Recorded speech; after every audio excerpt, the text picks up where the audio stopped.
এবারে গ্যাসটা জ্বালছি। আজকে ডিমের অমলেট করে তরকারি হবে। দুটো ডিম এই যে ভেঙে নিচ্ছি।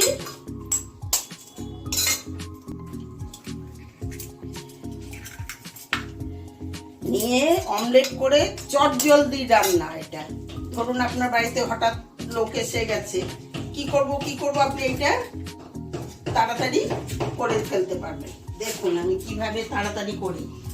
এটা খুব তাড়াতাড়ি রান্না। এই যে কড়াইতে তেল দিচ্ছি, ডিমটাকে ভেজে নামিয়ে নেব। একটুখানি নুন,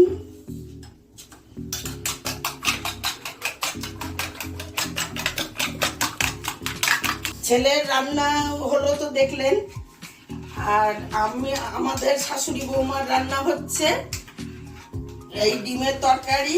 আর বেশি কিছু করব না, মানে ও তো আমার বৌমার খাওয়ার খুব ঝামেলা, কিচ্ছু খায় না। আর আমারও তো এখন শরীর ভালো নেই, আমিও এখন সব কিছু খেতে পারি না। ওই জন্যতে এটা চটজলদি হয়ে যাবে, তাই বলে এটা করছি। আপনারা দেখুন তাড়াতাড়ি কত সুন্দর তরকারি হবে, খেতেও খুব সুন্দর লাগে।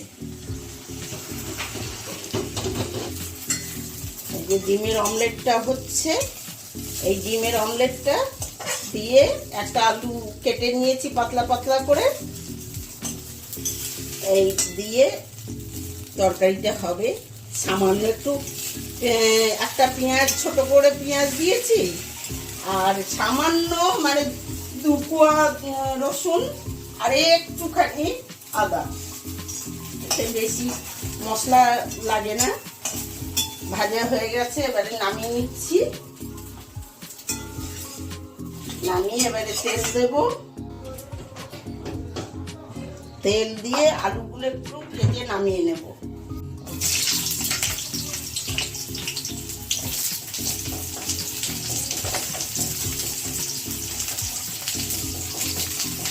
আলুর মধ্যে নুন দিয়ে দেব, তাড়াতাড়ি নরম হয়ে যাবে।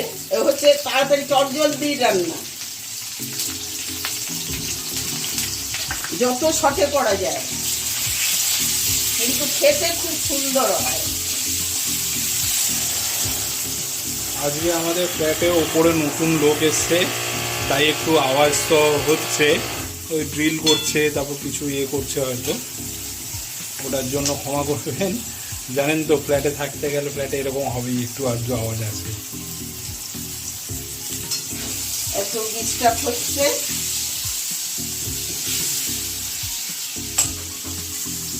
আলুটা কেমন পাতলা করে কেটেছি দেখেছেন তো?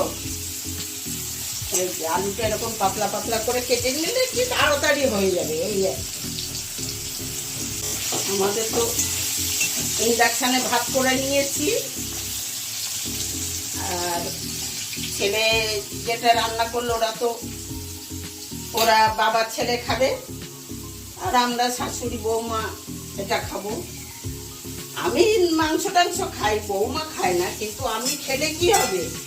আমি এখন শরীরটা খারাপের জন্য খেতে পারি না, ভালো লাগে না। শরীরটা ভালো নেই তো, সুগারটাও অনেক বেড়েছে। এই জন্য তো আপনাদের কোনো মিষ্টি খাওয়ার আমি দেখাতে পারি না। এবার আমরা তো সব সুগার রুগী, তাহলে কি করে কি হবে? তখন নষ্ট।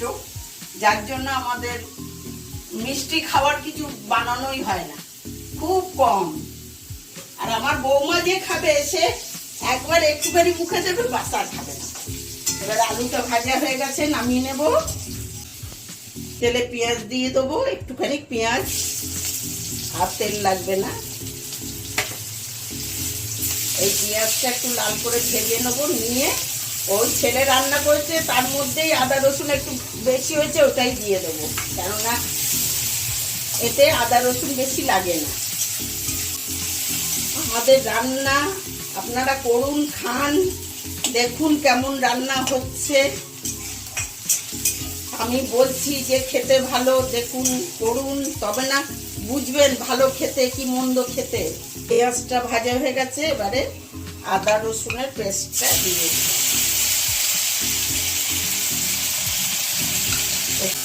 দেবো। আর অর্ধেক কুচিয়ে নিয়ে কম তরকারি তো বেশি দেওয়া যাবে না, টক হয়ে যাবে। এইবারে একটু হলুদ দেব,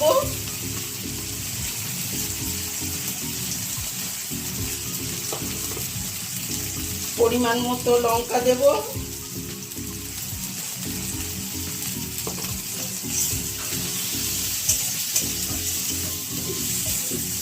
দিয়ে এটা একটু জল দেবো, নাহলে মশলাটা কম তরকারি তো মশলাটা পুড়িয়ে যাবে। আমি একটু জল দিচ্ছি। মশলা পুড়ে গেলে কি হবে, তরকারি তিতো হয়ে যাবে, তরকারি তিতো খেতে লাগবে। এর মধ্যে আলুগুলো দেব,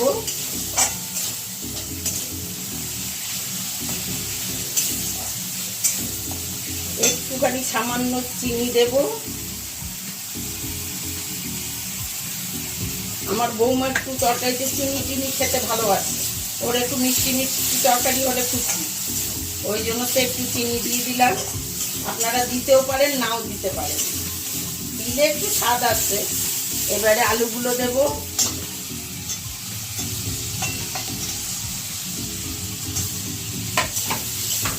এবার মশলা কষা হয়ে গেছে, এবারে জল দিচ্ছি, গরম জল। এটা একটু জল বেশি দিতে হবে, কারণ ডিমটা দেবো তো, ডিমটা জলটা টেনে নেবে।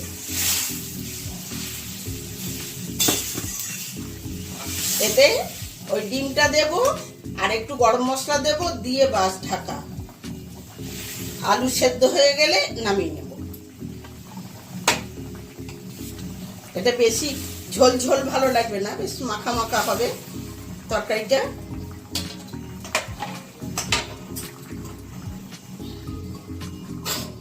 একটু গরম মশলা দেবো, সামান্য গরম মশলা। দেখুন বন্ধুরা, ঢাকা খুলছি, দেখুন তরকারিটা কেমন হয়েছে। এটা ঠান্ডা হলে ডিমে ঝোলটা টেনে নেবে, নিলে একটু মাখা মাখা হবে। আমরা ভাত দিয়ে খাবো তো, ওই জন্য একটু ঝোল রাখছি। এবারে নামাচ্ছি।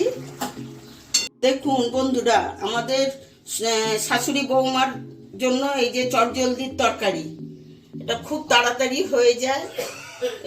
ডিমের অমলেট করে আর আলু পাতলা পাতলা করে কেটে পেঁয়াজ আদা রসুন একটু সামান্য দিয়ে তরকারি। আপনারা করে খেয়ে আমাকে কমেন্টে জানাবেন কেমন হয়েছে। আমাদের শাশুড়ি বৌমার রান্নার জুটি যদি আপনাদের ভালো লেগে থাকে তাহলে ভিডিওটি লাইক করবেন, সাবস্ক্রাইব করবেন আমাদের চ্যানেলটি, এবং পাশে থাকা বেল আইকনটিকে অন করে দেবেন, যাতে আমাদের প্রত্যেকদিন নিত্য নতুন রান্না আপনাদের কাছে তাড়াতাড়ি পৌঁছে যায়।